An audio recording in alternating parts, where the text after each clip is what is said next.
morning. It's a pleasure to be here with you today to celebrate the safest year in Salisbury's history. We're going to share a lot of data with you today, much of it to do with the drastic reduction in Part 1 crimes over the past decade. And some of our veteran reporters may be thinking that they've attended this very press conference before, and they're right.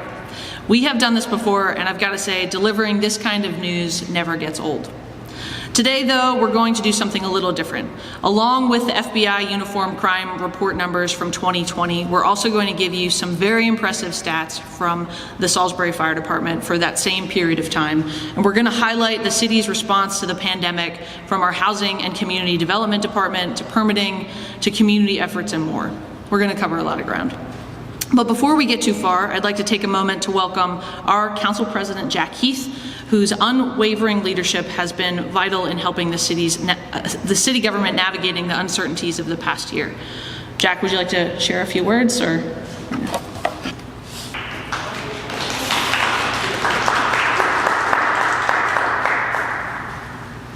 Thank you, everyone. Thank you, Acting Mayor Glantz. What you're going to hear today are some very interesting and positive statistics, and I'm proud to be here with you to celebrate that. But before we go, I'd like to thank the administration. I'd like to thank Chief Duncan and her staff, Chief Tull and his staff, but more importantly, I'd like to thank the men and women who are on the front lines every day that make these numbers happen. I don't know what we would do without them, but I will tell you that they're professionals and they are good at their jobs. So congratulations to each of them and to each of you, and we applaud you for your effort and your leadership. Thank you. Thank you, Jack, and I'd also like to acknowledge a few folks in the room: Councilwoman Gregory, Chief Duncan, Chief Tull, Director of Infrastructure and Development, Amanda Pollack, our Deputy City Administrator, Andy Kitzrow, Rachel Manning representing Housing and Community Development, Sandy Green with our finance team, Kim Nichols, our incredible city clerk, and Laura Soper, our Director of Business Development. And we've got a few other folks from the fire department that are here as well. Thank you all for being here. So today is Tuesday, March 16th, exactly 1 year ago to the day since the beginning of what we would come to refer to as lockdown or quarantine in the state of Maryland. On this date, 1 year ago, Governor Hogan issued the executive order that mandated the closures of restaurants, bars, gyms, and theaters across the state. It would be the first in a number of increasingly stringent orders aimed at minimizing the impact of COVID-19 in Maryland. On that day, the coronavirus leapt from our TVs, phones, and computers right into our homes and businesses. It invaded our houses of worship. Literally overnight, everything was different, and almost every aspect of our lives was impacted in some way or another. By the end of that month, schools would close, gatherings would be limited to 10 people or less, and restaurants would find themselves in desperate scramble to adopt delivery options and keep the lights on. It was the beginning of one of the strangest and most frightening times in the nation's history. In the immediate wake of the lockdown orders, municipalities across the state found themselves between the proverbial rock and a hard place. Small businesses were hit incredibly hard. Many didn't even make it out of that first phase of lockdown. But the restrictions imposed by the governor undoubtedly helped to slow the spread of the virus and saved lives. In Salisbury, we took additional steps to bolster the governor's orders, implementing our own mandates for social distancing, occupancy limits, mask wearing, and self-serve dining. With livelihoods at stake, with an entire sector of our economy forced to go almost totally dark, it was a grim reality of the alternative that drove our decision processes then and still does today. Protecting the health and safety of our citizens is by far the greatest calling as public officials. And while that responsibility can feel heavy, even overwhelming, it is not a burden to be suffered. It is a torch to be held high above the rising waters of calamity, a flame kept alight by compassion and empathy, love and respect for each other as fellow Salisburyans, Marylanders, Americans, and humans. At the outset of the pandemic, nothing was more uncertain than the uncertainty of it all. How much would we have to alter our lives? How long would it last? What was this first step? What would come next? When it became apparent that coronavirus had made its way to Maryland, the city of Salisbury took immediate steps to mitigate the spread in our community. We closed our zoo, all municipal playgrounds, we suspended all youth and community center programming, deferred the Salisbury Marathon, and canceled any and all events on city property. We suspended parking fees on all municipal lots and put an immediate hold on all water cutoffs and set up payment plans. We shifted city council meetings into the virtual realm using Zoom to ensure that the legislative process continued with no interruptions. And within just a few days, it became evident that one of the most critical roles to be filled was that of facilitator, connecting citizens in need to the resources for aid and assistance. We added pages of material to our website, providing links and contact information to citizens navigating the unemployment process, helping them find school meal locations, or applying for grant money to purchase crucial PPE equipment for their small businesses. We partnered with Kind SBY, collecting donations to provide frontline workers with hot meals and coffee, all purchased from local restaurants. For local musicians who saw their livelihoods evaporate in an instant, we created the ISO Lounge, a virtual stage that gave home listeners a way to stay in touch with their favorite acts and extended artist reach by putting them in front of the city's thousands of Facebook users. Tips were encouraged, but almost every artist who appeared on the show selflessly requested their tips be donated to various charities. As a municipal government, our focus in those first weeks was on maintenance of service and the preservation of health and safety of our citizens. We would pick up the phone and seek the advice of a peer or colleague. Inevitably, that person would have questions of their own, like how is Salisbury handling constituent services? Where did you find grants for PPE? And do you have contacts for the local health department? As the capital of the Eastern Shore, Salisbury took the initiative to coordinate weekly roundtable discussions which brought together elected officials, business owners, private citizens, doctors, nonprofit organizations, and community leaders from here in town and across the peninsula. The Coronavirus Recovery Task Force and the Delmarva Coronavirus Recovery Task Force, hosted on Zoom by SVN Miller, provided to be an invaluable tool for the rapid dissemination of COVID-related information between towns all over the shore, and that communication continues today. I mentioned maintenance of service earlier. Some services didn't need to change or adapt, things like policing, fire services, and waterworks. Some did have to adapt, though, and some of the functions of government were easier to address than others. To minimize in-person interactions, our bill payment and permitting applications went online. If there was any concern at the outset about how well this would work, it was short-lived.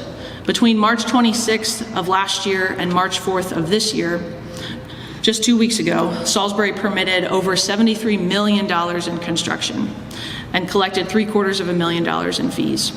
That same period, the year before, saw construction worth of $53 million, a $20 million increase in the middle of a pandemic. It's a rare case of the pandemic making something more convenient rather than less. I won't stand here and tell you that a more convenient permitting process was responsible for heating up the housing market, though I'm sure it didn't hurt things.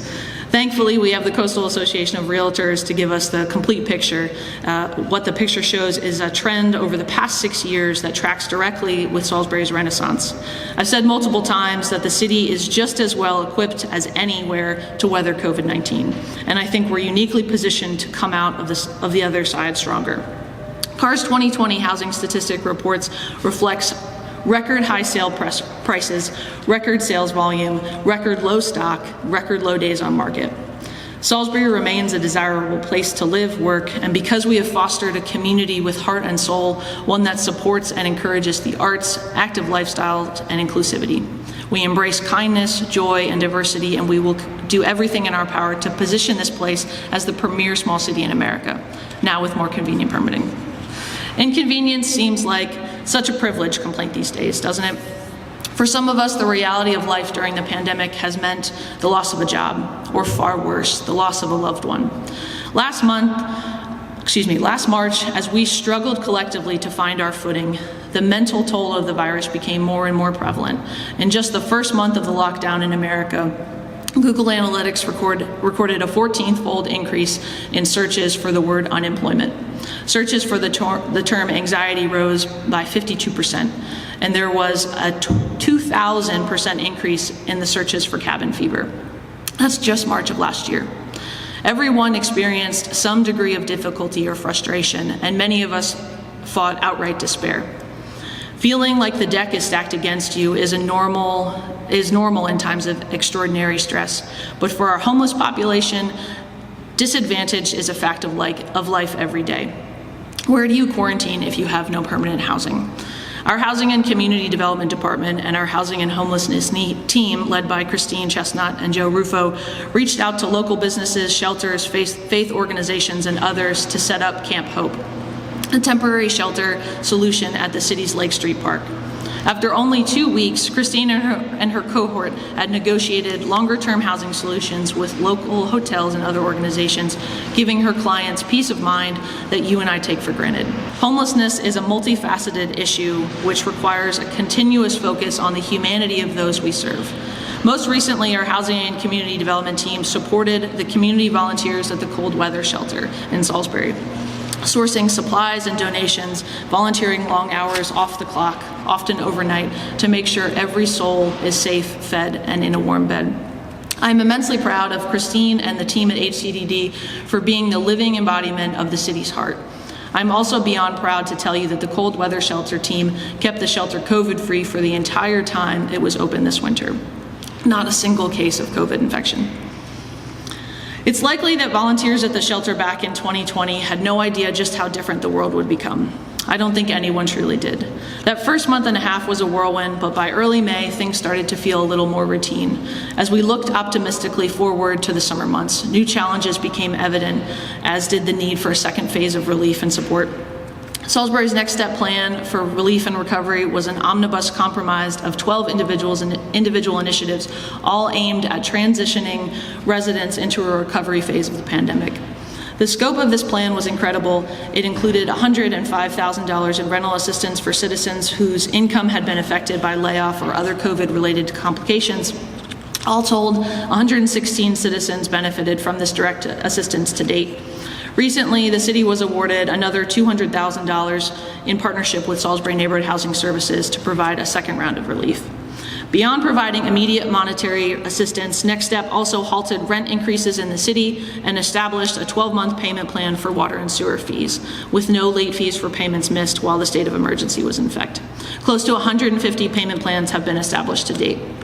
For city employees, Next Step provided a permanent 100% property tax increase credit for first responders who live inside the city limits, and a one-time $750 stipend for city employees whose job requires direct contact with the public. For small business owners, $87,000 was appropriated for acrylic barriers, which were manufactured in town by M4 Reactor. A multi-department outdoor dining review team was established to speed up the permit process with an online application portal. And to better serve our non-native English speakers, $8,000 was set aside for translation and interpretation services and printing of important safety materials. For the first time in the city's history, in addition to English, our message is now being delivered in Spanish, Haitian Creole, and Korean with regularity. Next Step also brought PPE to underserved and lower income neighborhoods with $10,000 earmarked for hand sanitizer, face masks, and shields, and antibacterial soap.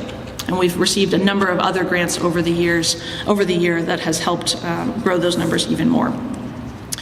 As we were building out our plan, it became more and more obvious that our vulnerable populations comprise most heavily of homeless, juvenile, senior, non-native English-speaking, disabled, and low-income residents needed and deserved a more focused effort for the city and community.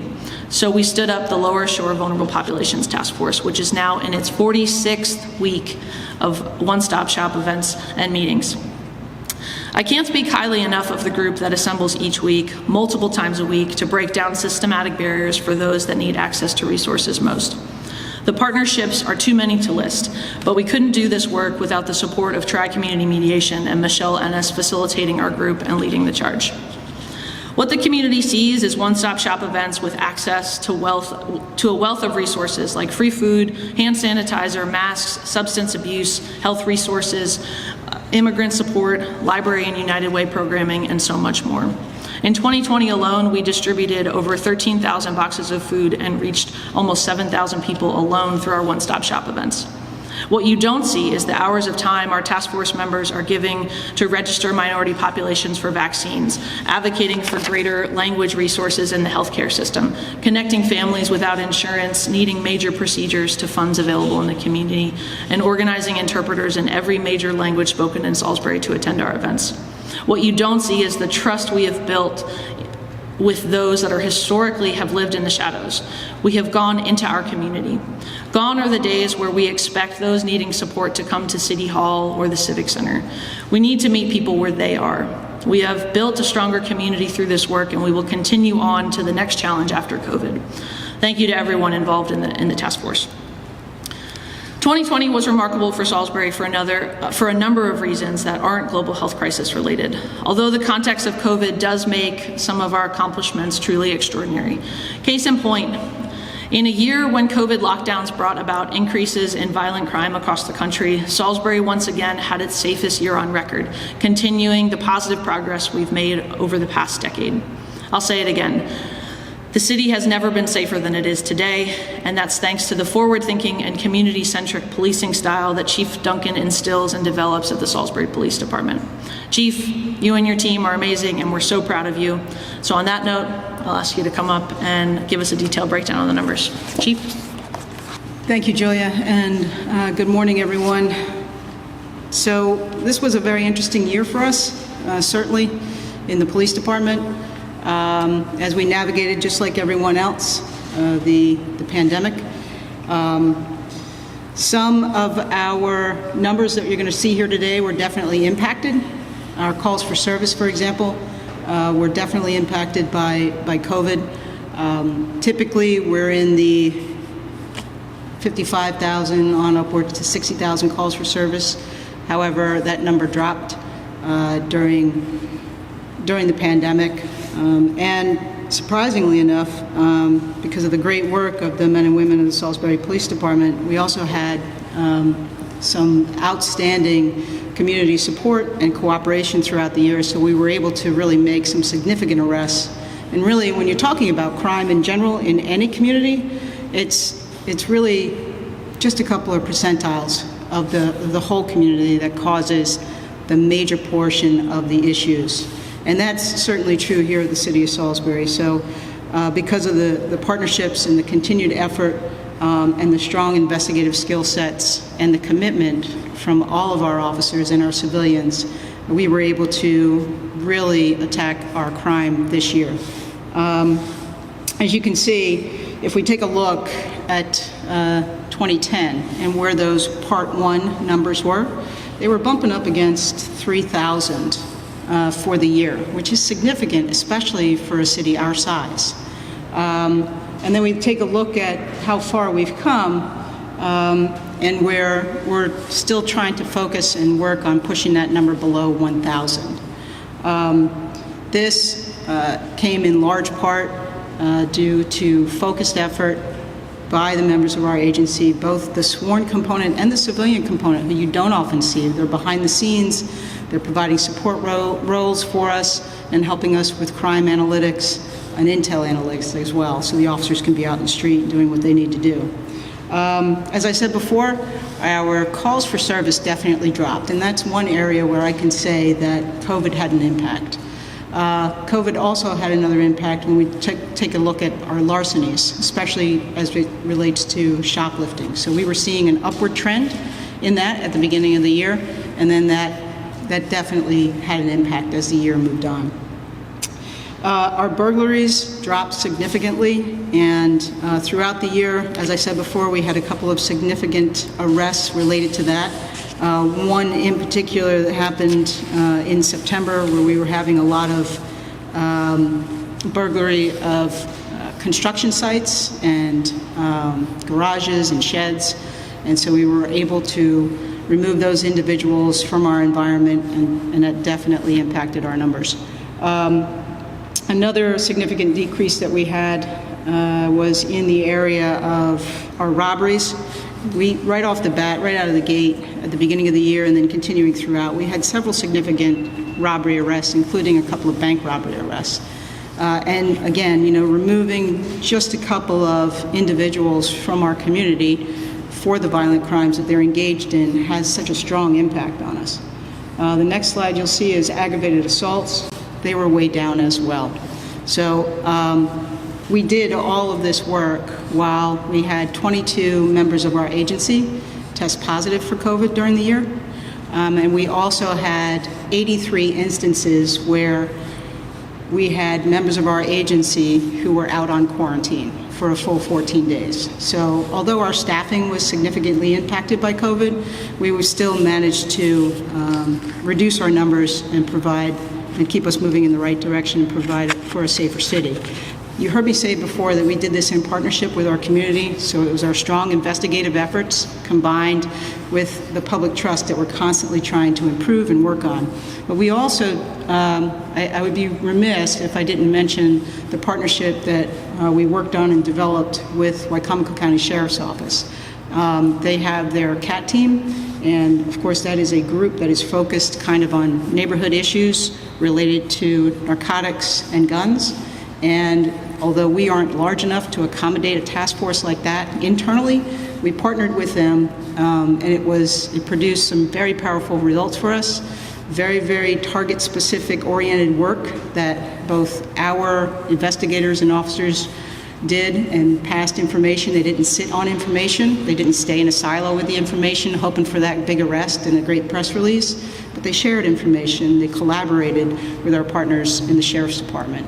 And we had larger investigations going on throughout the year, focused largely on narcotics as well, and that was done through the Wycomico Narcotics Task Force Group, which we do have assets assigned to. So it was really a combination of things that produced a fantastic year for us crime-wise, made us a lot safer. So, Julia, thank you so much, and thank you all.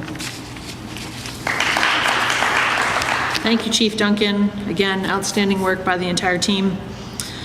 Joining our police officers on the front line, often right alongside them, are the brave women and men of the Salisbury Fire Department.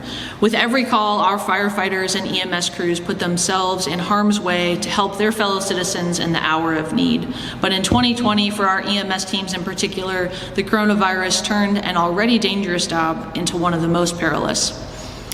The nature of the work requires close physical interaction. EMS teams are routinely exposed to blood and other bodily fluids and often find themselves in close quarters with patients who are sick and contagious. These women and men stand shoulder to shoulder on the very front lines. They are our rescuers in times of trauma, compassionate and supremely effective at their jobs. Chief Tull, I know you heard this from me a few weeks ago when we gave our EMS crews the Meritorious Service Award, but I'm going to say it again. What this department has done over the past year is nothing short of amazing. Now I'm going to ask you to come up and share your slides as well. Chief?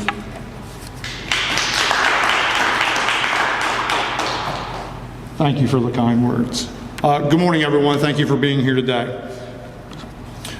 Take a few minutes and we're going to talk about our performance over the last year and then have some specifics with where we have come over the years. But before, like every department, we have certainly faced many challenges during this past year. A global pandemic that has affected all facets of our lives, EMS supply shortages, increased costs for those same supplies, and a mental and physical and psychological strain that has affected every member of our organization. A serious event that we have taken very seriously. And over the years, we have dedicated funding and training in order to develop peer support teams so that we can take care of our own. We can make sure that we're taking care of that psychological need and the mental need of our providers. Even though we all face these challenges, the one thing that hasn't changed is your safety. Our brave personnel are committed to providing the highest level of protection to each of you and to your families every single day. But once again this year, the fire department has been extremely busy and we have seen record growth in call volume. The enhancements to our performance that we're going to talk about in a few minutes was made possible by hard work and dedication of all of our members. And it was also made possible by the addition of 12 new employees made possible through the Staffing for Adequate Fire and Emergency Response, or SAFER grant. This funding was provided through FEMA, and we received this grant 2 years ago, and we're coming up on our last year of those grants. These additional positions allowed us to staff all 3 of our fire stations in Salisbury. So now every day we have adequate staffing to provide for the increased call volumes that we're going to talk about. So the first thing we're going to talk about is our ability to assemble an effective firefighting force on structure fires. Most of the statistics and performance that we're going to talk about comes from a national standard. And that standard talks about the organization and deployment of fire suppression, emergency medical operations, and special operations to the public. So for that, the goal of that standard is to achieve this 90% of the time. I am ecstatic to report that this past year, we were able to achieve that 100% of the time. And that was certainly made possible by those 12 new positions. Prior to that, we were at 79%. The year prior to getting the Safer grant, we were only able to accomplish that 41% of the time. So over these past 2 years, they have done a phenomenal job of getting to the emergencies in a timely manner with enough people to be very productive. The next one that we'll talk about is our ability to respond to priority medical calls. Well, again, with a global pandemic that we have faced, our units have been taxed to the max with the number of people that have potential COVID and also ones that have been COVID positive. So the goal of that is 90%. We were able to achieve that 94% of the time, getting ALS on the scene within that 8-minute goal. Another big thing that we look at is our ability to keep fires to the room of origin. If we can get there quickly, we can keep the fire smaller, less damage, less work that our crews have to do. The standard for this is 50% of the time, and we were able to achieve that 67% of the time. Now, a lot of things go into that. Early recognition, prompt notification, travel time, getting to the scene. So I think we have certainly done a fantastic job. As we look at our call volume, so our numbers for how many calls that we respond with fire units, that has increased to 3,807 fire-related calls that we respond on each year. This is an increase of about 31% over the last 10 years. Our EMS response for 2020, we were at 10,093 EMS calls that we service in our fire district. That again is almost a 30% increase since 2010.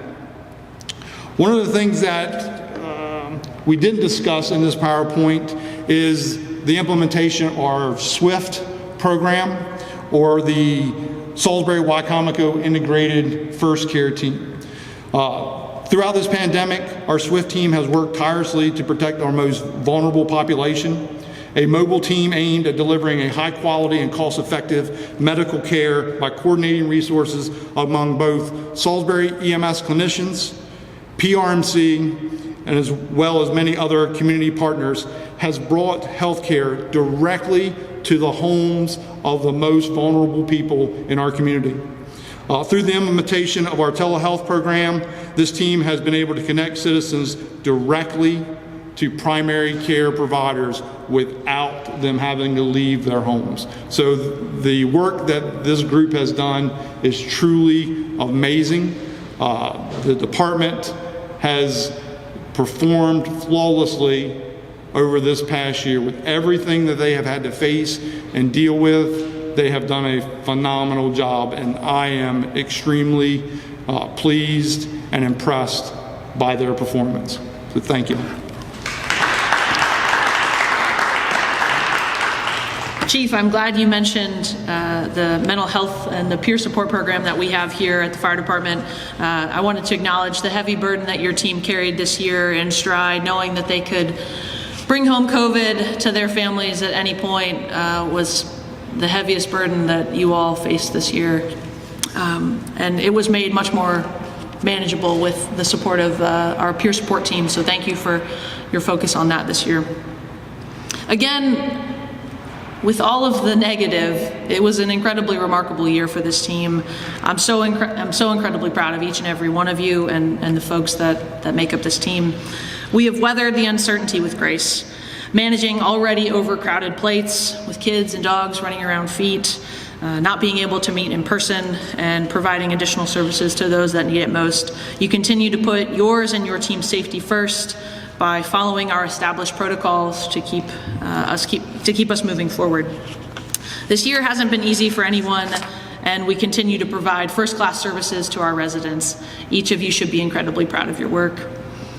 And we have learned so much over this past year and are a stronger organization for the struggles we have endured. We look forward to warmer weather, more vaccines being distributed in our communities, our mayor returning in a few short weeks, and beginning to be able to return to some form of normalcy. Thank you all for being here. Any one of us are available for questions. Appreciate your time.